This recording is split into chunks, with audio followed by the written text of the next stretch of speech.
So this game is called Islands of Insight, which is a large open world puzzle game that I was one of the puzzle designers for. Now, even though I worked on this game, this is not a sponsored video. I just want to show off some of my puzzles, talk about the game, and try to give my honest review on it, but I can't talk about anything non-public about its development. However, despite the fact that the video is not sponsored, it's going to sound that way for the first minute because I have to explain some puzzles and how the game works. So there's a bunch of puzzle types in this game. You can see a bunch of puzzles all over the place. One of these is this matchbox puzzle where you connect the green into a red matchbox of the same symbol. So in this case, you have to look around to try to find the red symbol, and here it is. So we need to connect this to this, and you can't move while doing this matchbox, and that matchbox is satisfied. And that's how to solve that puzzle. And there's like many of these puzzle types throughout the game. However, there is one puzzle type that is arguably the most core puzzle type, and it's called a logic grid. And this is a 2D type of puzzle where you need to fill this entire grid while obeying the rules on the side. So don't make this pattern in any rotation, and also dark areas must be all size 3, so it can't be size 4,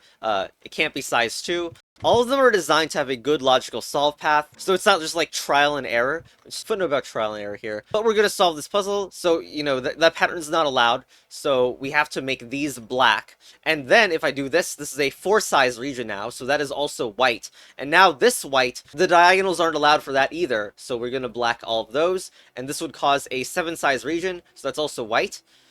You can also see the dark regions are done now. They are size 3, so we just make them white, because they can't be black. None of them can be black. That would make it size 4, and there we go. Coincidentally, the first puzzle that I clicked in was one of my puzzles. I've made 750 of about 4,000 of the total grid puzzles in this game, which means that cataloging every puzzle I made is going to be, like, impossible. Well, not to be a completely unrelatable content creator here, I'm going to explain and elaborate on this more in the review portion of this video. 750 puzzles is a lot more than the 2 or 3 I had made in Taiji, which is another game that is very similar in that it has grid-based puzzles. This is one of mine, and it is the final puzzle in this area. Anyway, I'll talk about Taiji puzzles more in the review section of the video. Now, there are a lot of these logic grids, and I just want to show like the general way that people solve these things. So, for example, don't make this pattern. You can't make a square, so this is white. Now, you can't make a 4 in a row, so that's not allowed. You have to do this and this. Now, don't make squares on black. Don't make squares on black. We are also not allowed to make white 4 in a row, so this has to be a black cell. Now don't make the black square. The black also needs to connect and get out of there, but no black square. So that also needs to be black to connect these together. No black square. No white 4 in a row, so this and this are going to be black. Now up here well, it seems like there's something that's going to need to be, okay, I'm not sure why I phrased it like that. This obviously needs to be black, because otherwise that creates a 4 in a row white. And now you don't want to make a black square. Make that black, and this black needs to connect out. Now this black also needs to connect. Now up here we also have, so actually this is not as easy as the rest of it. I think what you have to do here is notice that if this is white, then this can't be white again, because that would create a 4 in a row. So it's black. But then it would have to connect out of here, creating a black square. So in other words, that initial assumption of that being white is not allowed, so that it's black up there. So that is black up there. Or just notice there's a 4 in a row in white that you... Okay. Yes, that's the easier way to do it. Alright, next one here. This one is a area number puzzle. So, for example, this is not allowed because that's a 2, and this was 4 size, so that needs to be white. So now we got this 2, and, I mean, if this is connected, notice this 2 would have to escape, and, like, in both ways it would cause a problem, so that's actually white. And now this would overload the 4 in either direction, so this is how the 4 goes. Overload, overload. So that's how that 4 is done. And now this 2 either goes here or here, but no matter which way it goes, like, this cell can't be black. It also, like, prevents it the other way, because it would trap this 2. So this is white. Now we got the 6 that can't connect because that would overload. This 3 would now overload if that was black. Now this 6, that 6 is all, like, it couldn't go any farther than that. So this is how this 4 goes, and there we go. This other puzzle now, this other logic grid here. Okay, so we have this no U. Lol. And so it's gotta not be like that, because that's freaking black. It's a U shape on black. And now we can't make this 4 in a row, so that's also black, and connect all dark cells, so that comes out. Now, is there any other white 4? Any other white 4? Yes, there is. It's right here and here. Both of those would create a 4 in a row there. So this is also not allowed because of the U shape, and then this goes all the way out. This is very close to making a bad U shape. In fact, it will do it if I do that. So that's not allowed. Okay. What about on this side? This almost feels like it's going to make a 4 in a row, but I don't know which one yet. Actually, the important one is this. Yeah, this would make a 4 white in a row, so that's not allowed. And now, this would... Shoot, I don't know if that creates a wrong issue immediately.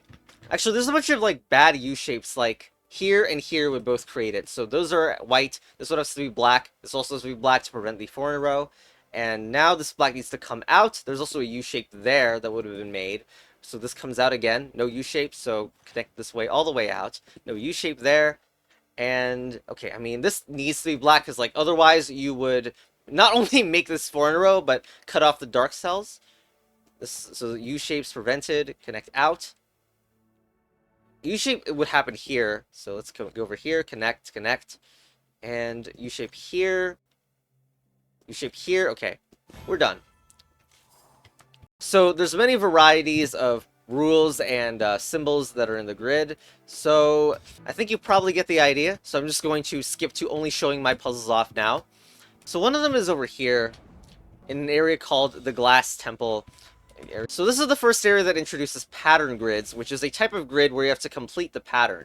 So obviously, I mean, it's very obvious what this pattern is, but this is only a 1 difficulty thing.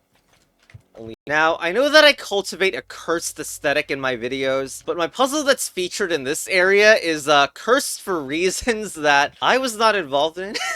But I'll take the credit anyway. First reason is that the standard pattern puzzles are just like geometric or like artful patterns like this one, where you have to make a circle here, basically. I mean, it's not a spiral. And the geometric patterns are generally visible as soon as you open the puzzle.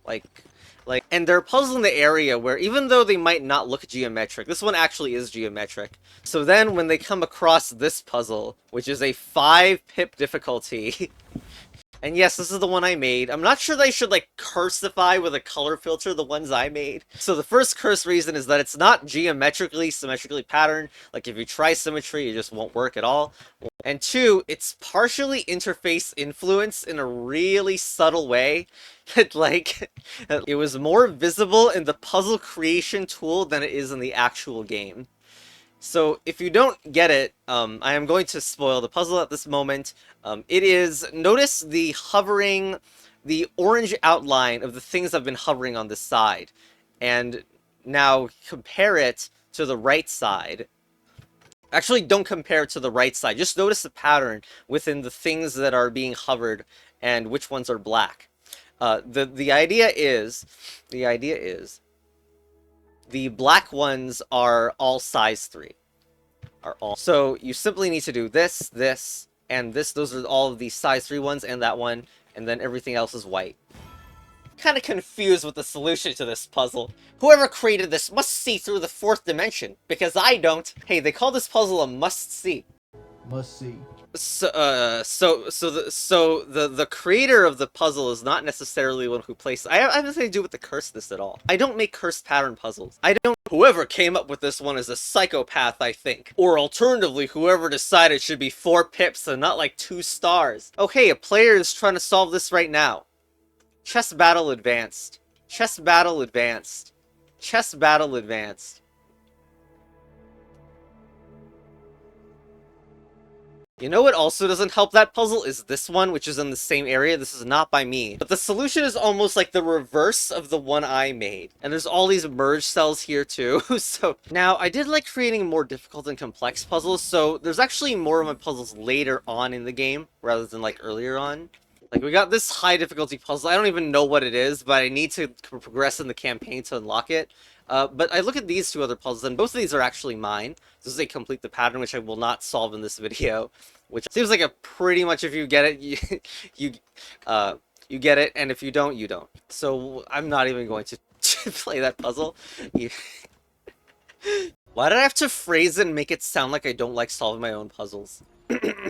Anyway, here's one. Here's another one. This is just logic grid. Connect all light cells, and all dark regions have area 4. This is likely an older one because I wouldn't immediately have recognized it as mine, but I did look through the database and it is mine, and it is. So, okay, connect all light cells, and okay, so there is a subtlety there, I guess you could say, because these would actually block off the light cell, so this entire path has to be filled. And now, bring this dark out so it's size 4, bring this light out, bring this dark out, bring this dark out as well. We need to connect and bring this. Okay, so this would overload. So this is 4, like that. Connect the light out. Get that out. This would overload, so don't do it there. This light still needs to come out. This black comes out. There we go. Okay, now this black is forced to go like this. This light needs to come out. And now a... Wait, no. Oh, God. Oh, no. Oh, no. Wait, just fill it with light. I'm actually an idiot. Alright, anyway. Alright, let's unlock some more stuff. There's also a mechanic in here that I would like to showcase. Not the letter mechanic. The letter mechanic is basically a variation of connection. So something like this.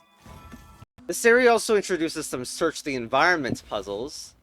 So something like this is the solution here. But actually the letter puzzles are not exactly why I mentioned this. I mean, it's kind of worth mentioning because it is involved, both the letters and the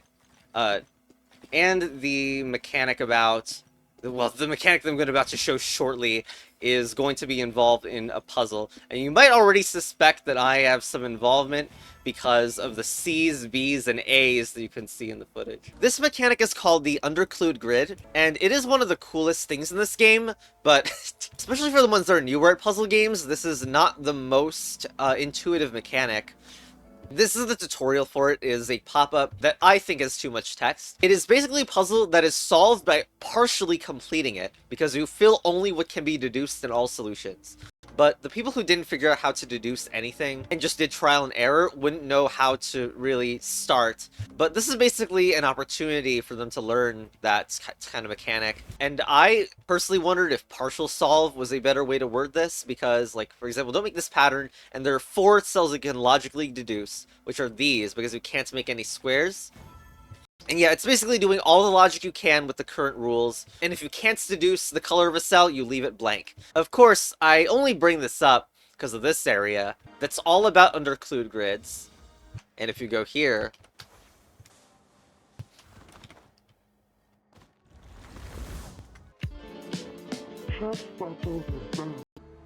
Why do I feel like this puzzle was designed by Icelands? You know, I would have loved to come into the server and then say chess battle advanced at that very moment. But it's actually really hard to get a stream snipe in this game, because you can't select what server to go into. Chess battle advanced. Chess battle. Are there chess battles in this? And this means that I gotta film a completely different video if I want to show this to some employer. Anyway, on this part of the island, we have a totem of one of the types of grid insights in this game, and I made a bunch of puzzles to showcase it. So in this one we have 3 tiles remaining that we can logically deduce, and the first one to notice is this. If I do this, then all of a sudden I'm forced to link the 3 and the 5. That's not possible because they need to be separated because they're different area sizes. So therefore that is black, because like otherwise the 5 would have no choice. So then this 5 can't even progress up here because then it would hit this 3. So it needs to go here and here. And then we wouldn't know whether the 5 went like up or right or even up from here after that. So that is the solution to the puzzle. The next one is also showing it in a bit more of a sideways manner. So if you see that, so notice if I do that, the 5 has to connect to this or this, which are obviously, they can't be in the same area. So that's black. The next one is similar, except this 5 needs to connect to this white cell.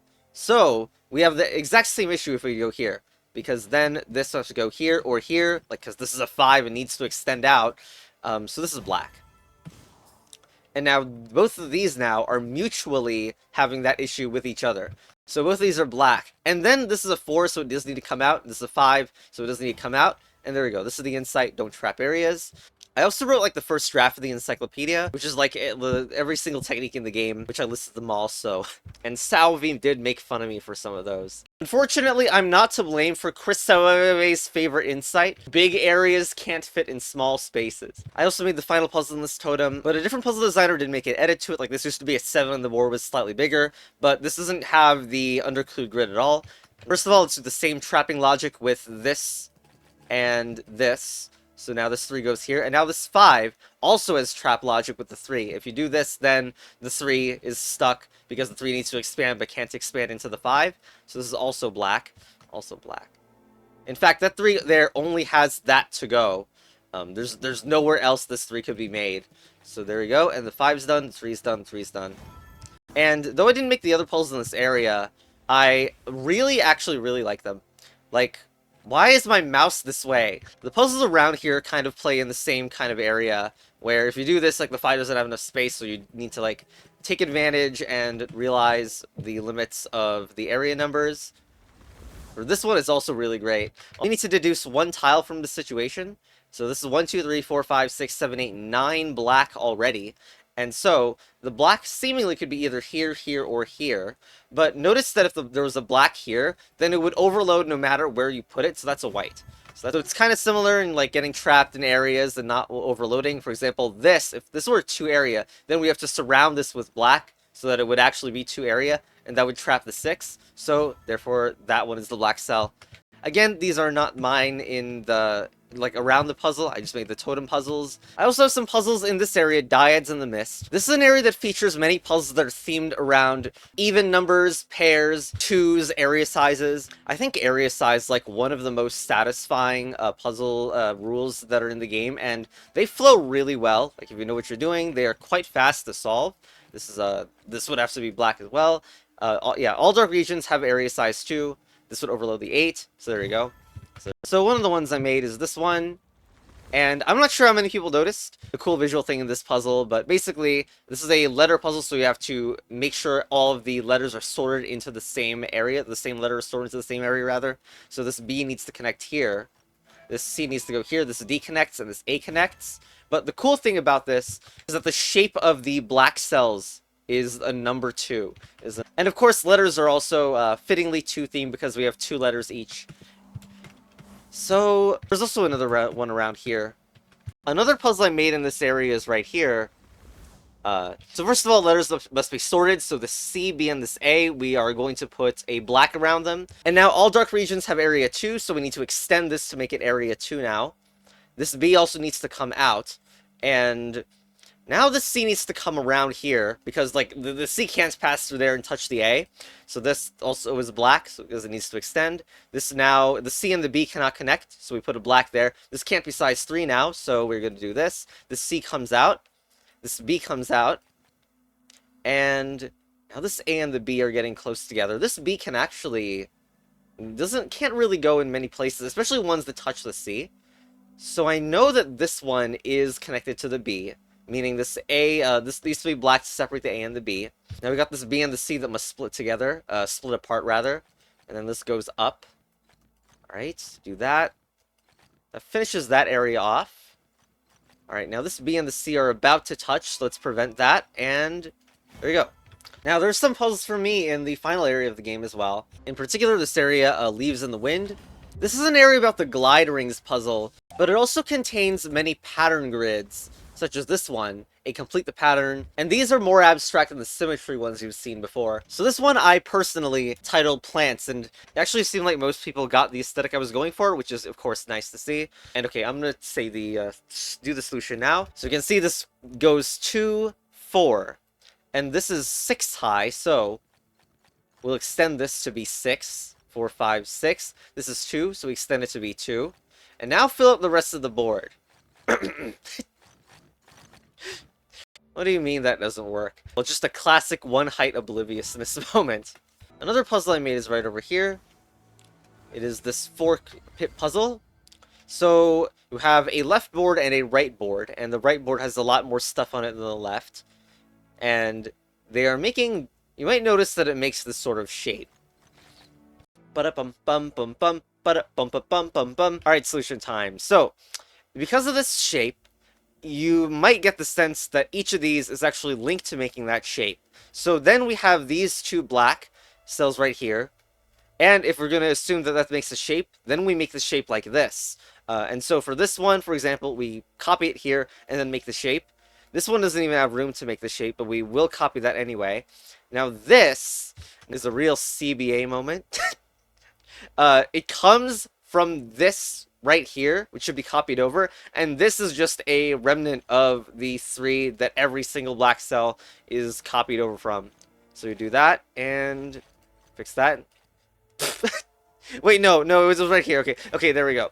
Okay, I also made many puzzles that use this viewpoint number mechanic. It counts visible cells in the 4 directions, so you can see this 5 looks at 5 cells, including itself, in 4 directions only. So a puzzle that like this is kind of solved like, well, first of all, you see this one. It already sees itself, so we just block that off to make it, to confirm it as a 1. Then you have all this other stuff. First of all, connect all dark cells as well, so we do that. In fact, the dark cells have a bottleneck that goes here, as if you do this, the dark cells get split apart. And these play out very differently than, like, area number puzzles. For example, let's imagine that was blocked off. Then this 6 only has one direction to see and to count for 6. But then that would hit this too. Not only that, but it would disconnect the dark cells. So you can't have this cell be black because it causes this to happen. So that's white. And the same is actually true for this, because if that happens, then you would be forced to do that. So this is also a white cell. This black then needs to come out even more. Now notice that this 4 up here is ruined in the sense that it can't go down. Like, not only does it disconnect the dark cells, but this is too much overloading the 4. So that cannot be the way the 4 extends. The 4 is forced to go here. So then the black's the bottleneck here. The 2 extends this way. Connect all dark cells, get that out of there. This 3 is either extending here or here. Actually, the more important part is this 6 right here. 1, 2, 3. And it must extend only in that direction. So that's how the 6 is made. This is a 6. And now this 2 is done. This is the only way the black can extend. Around here as well. So, let's see. That's a way that the 5 could work. Okay, but the 3 definitely couldn't work out like it can only go here or here. This 5 needs to see +2 more cells, but it can't be that because that overloads the 4. So, if it can't be both of these, that means that this 5 needs to see this cell too. And that's only possible this way. And then this 3 is blocked off, that would overload the 3. So, there we go. So I showed that puzzle specifically because it's like, it shows all like the viewpoint numbers, 1, 2, 3, 4, 5, 6, 1, 2, 3, 4, 5. My favorite puzzle that I've made in this area is this one. Ooh, you can see there's a nice pattern of 2s and 4s in it. And it's also colorless, so like we did the whites in the past puzzle. Now this puzzle has colorless ones that could be either color. So it kind of works in reverse, like just with inverted colors. So that would be a valid 2 in the viewpoint number. Anyway, I'll run through this puzzle as well. So connect all dark cells, meaning that, let's say I make this dark. This would be, of course, a finished 2 already. So I would have to do this. Then connect this dark outside, because there's definitely dark cells elsewhere on the grid. Like, it would obviously ruin everything for all these to be white. So this extends outwards into a 2 and then overloads it, because now that's suddenly 3 tiles that it sees. So that's not correct for this to be black, so it needs to be white. Extend this, and still this would overload, so this is white. Now this black still extends, and this 2 works out, and that 2 is just entirely locked there, as both of them already see 2 white cells in the 4 directions. Now we have this 2, and does this connect here? Well, if this happens, then those are blocked off into its own area, but the dark cells all need to be connected, so that's wrong. So this 2 comes out. This 2 also has to be white then, because that would overload. This dark then comes out. So now we have a 2 and a 4, but look what happens if this is a white. This 4 would need to look like that, and then that would block off the dark sections. So if you can see that, doing this would force this, because this 2 should already be done. Then you can notice that this 4 has to be black. This continues. Now this 4, well, first of all, this 4 can't come this way, because like that overloads it, because of just the placement of the blacks that are already in here. So this needs to be black such that there is the 4 can actually get to its proper value. Now this 2 is done. This 4 is finished. This comes out, and this 4 is done as well. So there we go. I love the colorless puzzles, like being able to deduce the grid just from very limited information, stuff like that. Now, I also have some puzzles that are inside this pyramid, which is like a big end game goal to figure out how to get in, like how to get inside. The requirement for the pyramid is going in here and having completed 5 mysteries. And the mysteries are like the best part of this game. The mysteries are like really secret puzzles, but there are hints of the mysteries that you can unlock by doing like optional dungeons or completing monoliths. For example, this is one of the hints. Find the ancient behemoth who wears a crown of gold, for this giant shelters a puzzle box on its belt of stone. However, you will find this puzzle cannot be solved in the usual way. You must look outside this box and into another. So that is like a cryptic hint of a mystery, and there are many, many mysteries in the game. One of the mysteries is this puzzle right here, which I've made, and I remember the director of the game being like, this puzzle is ridiculous, it must get in the game, and I am very proud of it. So here it is. So we have 6, 5, 4, 3, 2 using both area numbers and the viewpoint numbers. And also, all dark regions have area 5 as well. So I'm going to walk through this puzzle. First thing you notice is how this 3 interacts with what's around it. So if I do this, like the 3 obviously needs to expand one of these directions. And once that happens, it'll be complete, right? But that's fine. This 2 is fine because it sees itself and this square in the 4 directions around the 2. Same thing for here, that's fine. But this is not fine.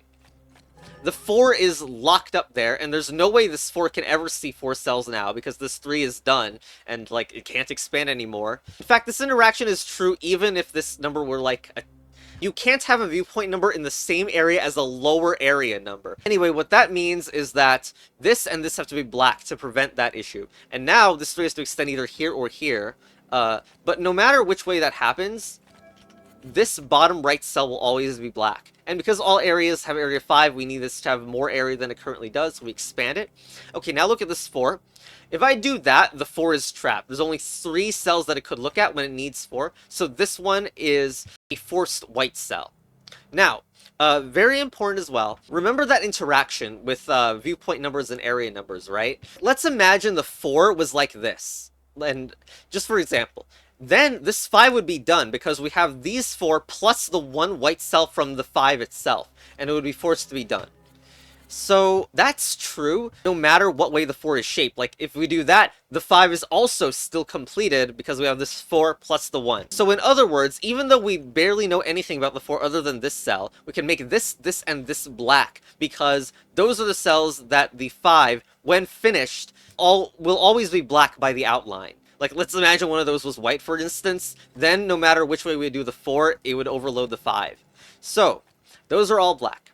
Now take a look at this section here. If I put a black cell here, how is this ever... This 2 size region needs to be 5 size, but no matter how it expands, it'll be a 6 size region. So that's not black, that has to be white. And now this would overload the 2 if this was white, so this is black. So that completes that. And now this can extend out. This needs to extend to be a 5 size region. There we go. Now this 5 would obviously overload if I do that, and it would block the dark region, so this dark region needs to come out. This 6 is done now. Now, all dark regions needs to have area 5, and there's no way a dark region could ever fit in that area, because it's only a max area of 2, so we make both of those white. Now, this 4 size region currently is either going here or here to become a 5 size region, so it can't do that, otherwise that would be forced to be a 6 size region. So this is not black, this is to be white, and then, since that's white, this would overload if this were a white cell, so it's black. That finishes up this because now it's a size of 5 region now. Let's extend this black region, and this 5 only has 1 extra space where it can go, so that's white. And now, this is a 4 size region, this is a 3 size, they obviously can't connect, so we do this. And this needs to extend to be a 5 size region. There we go. But what makes this puzzle really special is the secret involving it. Like, it's not just that it has a nice solve path. To save time talking about the mystery, I will spoil the secret second solution, like the text that tells you the conditions for the second solution, because, yes, there is a second solution here. Let's activate the Icelands of Ice Height mode, where you complete this puzzle with even areas and odd views instead of the current. So all the viewpoint numbers are now area numbers, and obviously, like, then the area numbers are viewpoint numbers. And yes, both of them have logical solve paths and a unique solution. So let's get started here. So, because this is actually an area number now, this and this would overload this 2 as an area number. So these would have to be black now. So this is an area number 2.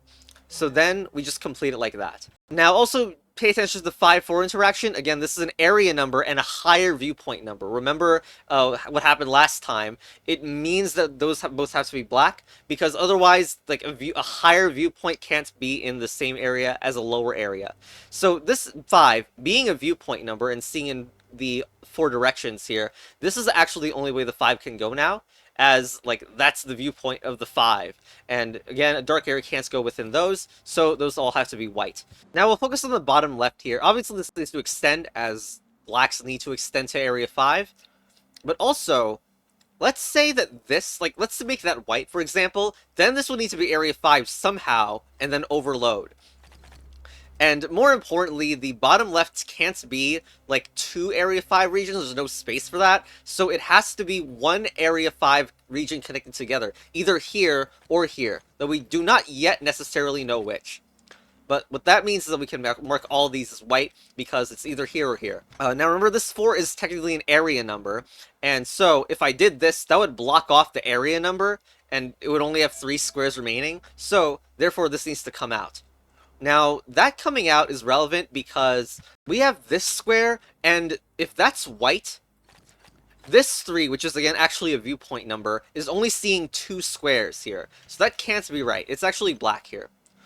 Although, we still do not have the info of whether this or this is the way to resolve the viewpoint 3.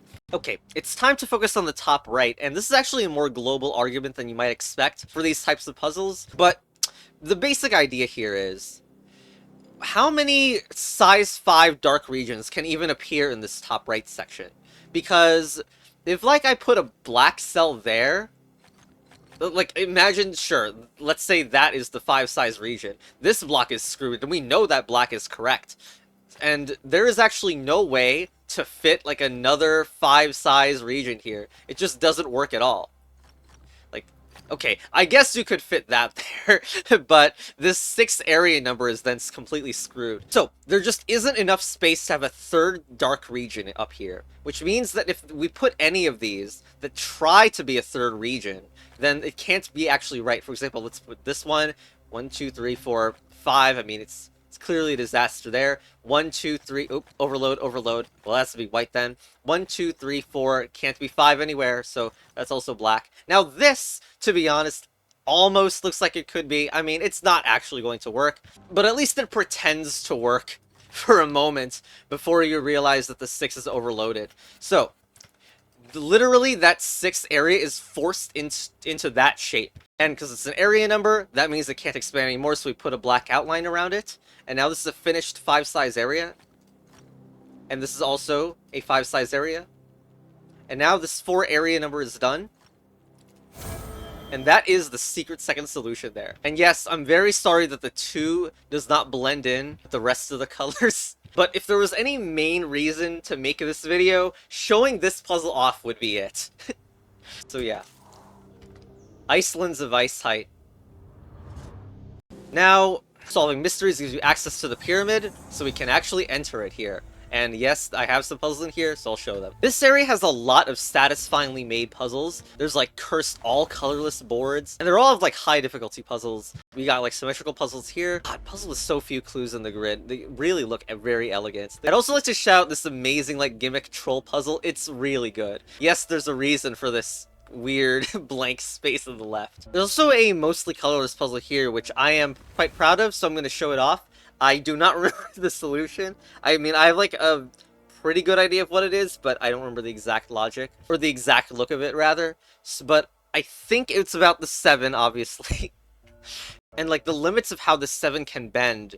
Because if you do this with the 7, and imagine, oh, let's say those are the first 5 white cells of the 7, it still needs to add 2 extra viewpoint cells, which creates a T.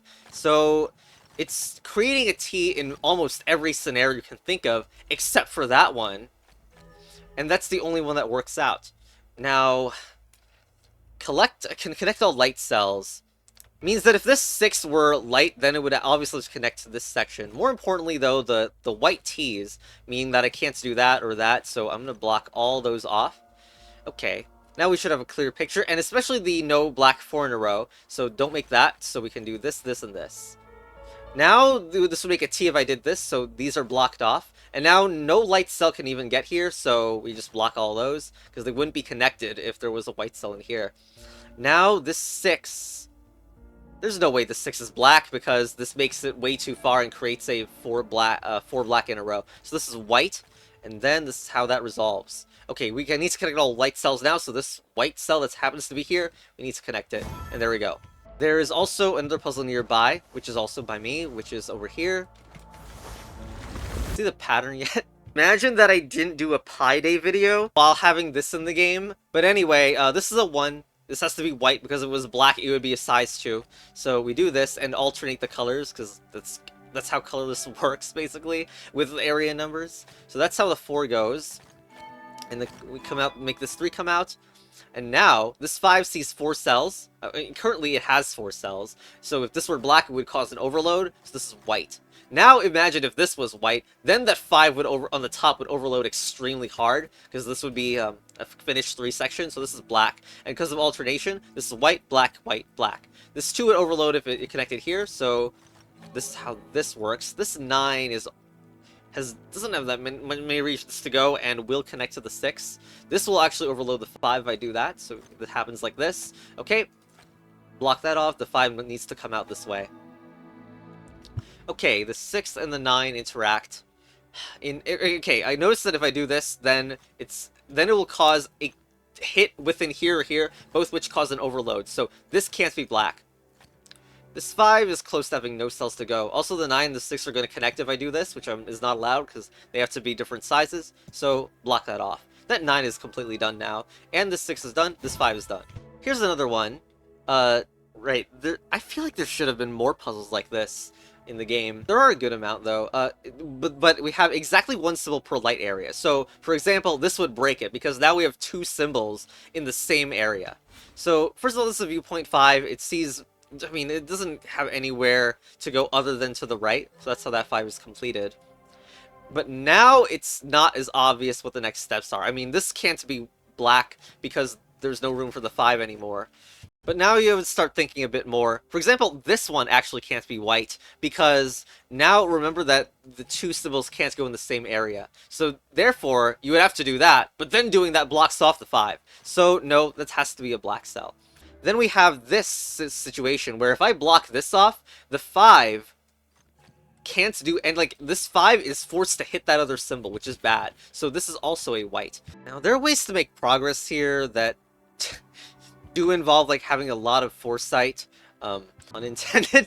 But let's say that was white, then obviously those couldn't connect, and then this 4 would need to go somewhere that blocks off this 5 ultimately. Like, even if it didn't directly connect, this is still blocking off the 5 and forcing it to connect like that. So, that's a lot. I don't find it difficult to visualize that step anymore, but it is a higher difficulty puzzle. So, in other words, that ain't connecting. That's a black cell. And now, well, now that that's done, we can tell you that that's not true because that overloads the top left 5, and it puts more than 1 symbol in an area. So this is white. There's also the thing where if this is white, and if I do that, I go to the same issue where no matter how I make the 4, I create more than 1 symbol in an area. So let's undo all that, and this is black. Now, even if I do this though, you would imagine this is what happens, and now look at the 4, it doesn't have enough room. It goes there, it goes there. This 4 is limited to only 3, which is wrong. So therefore, undo, undo, undo.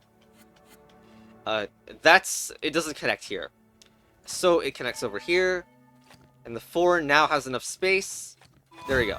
There's also this puzzle inside one of the mazes. I will not be showing how to do the solve path because this puzzle type where you connect all dark and light, even though it's a puzzle type that actually exists from like the start of the game, has some really involved logic that would kind of spoil a lot of the progression with that puzzle type, that set of rules, so I'm not going to show the solution here. But I did have a friend complimented me on this puzzle like not knowing it was me who made it, because there is quite a cool piece of logic going on in the bottom right. I'm not gonna say anymore. Alright. I'm also a big fan of this puzzle, which is they complete the pattern. It's pretty meta what it's doing here. I'm not going to be showing the solution to it, and honestly, I wish I had done more of this kind of puzzle. Also, in the basement of the Vitric, which requires 10 mysteries to get into.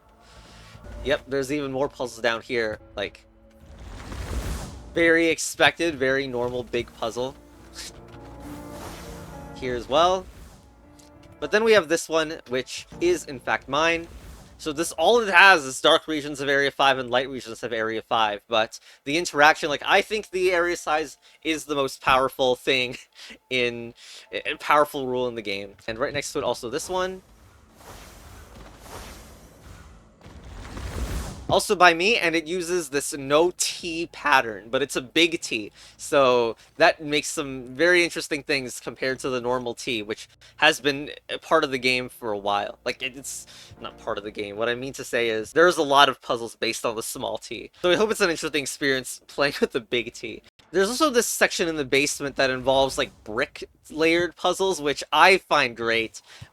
It's like a way to do differently shaped boards in the game. Another cool thing about them is, like, the way these work are basically just like a hex-tiled board, since every cell, like, shares 6 adjacent neighbors just like a hex cell does. This puzzle right here is responsible for a graphical mishap because nobody made a light regions area 24 image, but that's a rule that I put.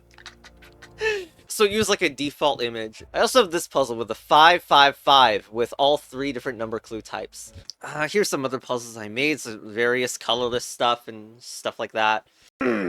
But yeah, I think that's a good place to end off the section of the video that is already shockingly long that showcases my puzzles, and get on to the review portion of the video, which will kind of be a history of the game kind of video, but I'm really not in a position to do a developer commentary type video on the game, but it's something that I hope the director of the game does if they're interested in doing that. Okay, so you know the review is not going to be negative, but a short version is there are very few games in the puzzle genre that are also open world like this, like even having an upgrade system and encyclopedia that organize these different logic grid techniques. The logic grids are absolutely the best part of this game, and there are a lot of them. But while there are some other puzzle types that have depth, I really wish the other puzzle types lived up to the logic grids in their potential and level of interest. And the game is large enough there are like days and days worth of discovery and really cool moments. And many puzzle types, even the ones that aren't as deep as the logic grids, have occasional design, like one-off moments that are really special that I'm not going to be spoiling those at all here. Now, I would like to provide some context on my personal opinion on like how this game came to be, and the context ties to this important, well, I don't know, frequent community question about why the game is always online. The director of this game, Elliot, is someone who I first knew from them being the lead dev of Prismata, which is a great strategy game. It's also like puzzle adjacent kind of game that I would like to cover someday. Elliot has even been frequently involved in the puzzle community, doing puzzle design talks, one of which is even happening soon on April the 5th. He's also someone who has live streamed indie puzzle games in the past, and is well aware of puzzles in other genres like paper puzzles and board games, and like physical puzzles as well. But I was following the development of this game before it was out, and there is an old video about the demo and what the game used to look like. And this video is showing off the prototype I watched like 10 times or something. And since I love competitive experiences, like first-person shooters and battle royales, this was actually a really big intersection of my interests. But of course, the current game as it is now does not really have that functionality, and to me it's sad, like, that people just wonder why the game is always online, and they have no idea of the director's vision of the game, at least what it previously was, and that people who have been watching the development have also seen this vision. There's a mechanic called power poles. About, like, you can see this on the bottom right, the player has 13 power poles, and it's a mechanic about matching up different puzzles into a central core. It would have made the environment and interaction with the environment so much more if that was in the game. And there were like power-ups that could increase your mobility and stuff. It would be like so interesting to do different types of builds in a competitive environment. So yeah, like basically the logic grid puzzle type is based off of paper puzzles, some paper puzzle genres, but it's designed to be more modular, where the rules of the genre can be split and combined with other genres. And I never really played paper puzzles before this game, so I'm glad this game introduced so many concepts and ways to think about paper logic puzzles. It's really like the rest of the game, where it actually has so much more potential that is still unfortunately kind of unrealized. Also, here's some other random thoughts that don't really quite fit in this section, I guess. There are some small visual bugs, like this undo, like that like stays. It's a very minor visual bug. I don't think there's any progression blocking bugs in here, not anymore, but the game also makes my fans run a lot. Like, people call various puzzle games open world because, like, even though they're not actually as open world as some other open world games, it seems like even this much open world is causing some performance issues. And there is a demo to see if it works on your system. Another thing is that I wish there were more puzzle clue rules and symbols. Like, finding a new symbol is like my favorite thing in the Witness and Taiji, and some of them overlap a little too much, like, in my opinion, and how to approach them. Like, there's 5 things about connection. Like, don't get me wrong, there's like plenty of rule variety in the game. We were able to get a lot of mileage out of this, but I just love the rule discovery aspect. And if you know the game's inspirations, like the Witness, Taiji, those had rule discovery as a big part of it, but the rules are obviously out right here on the right side. And part of the reason of that was that previous, like, vision for the game to be more live stream friendly, and therefore there would not be as much rule discovery. Instead, the rule discovery is really more in other puzzle types in very minor fashions. Like, the puzzles are still full of interaction discovery, just not rule discovery. And again, just personal opinion, but I really still wish that there was no background when doing the grids. Like, it shuts off the door to many environmental possibilities, like the environment in the background while you're doing the grid, and makes it more obvious you're kind of getting kicked into a different game entirely when in a grid, and it just doesn't feel in-world when this happens. And I would also wish that, like, higher difficulty grids actually have, like, different visual effects, like even having a darker background or more menacing background. But it was also, like, great to work with so many people that I recognize from other puzzle spaces, like the Taiji developer was involved. There was a troll puzzle that only worked in the puzzle creation tool interface and would not work in the actual game. Like, that's the kind of trivia that is so disappointing that I want to be on the safe side and not share that kind of information. But yeah, I guess I'm gonna go on a brief talk about testing video games and then wrap it up. I would just like to appreciate this freaking irony turn my life has taken, because I probably started testing puzzle games like 9 years ago at this point, because I had no autonomy to have money to buy games, and I saw content creators getting free video games. Now the situation is flipped, and it is now no longer good for me to test games because I cannot do blind playthrough. I mean, of course, the benefit is you get to put in guest puzzles and increase perceived value in relation to puzzle-related project. Or you could indirectly cause new player issues. Having username over half your life is also existential crisis causing goodbye.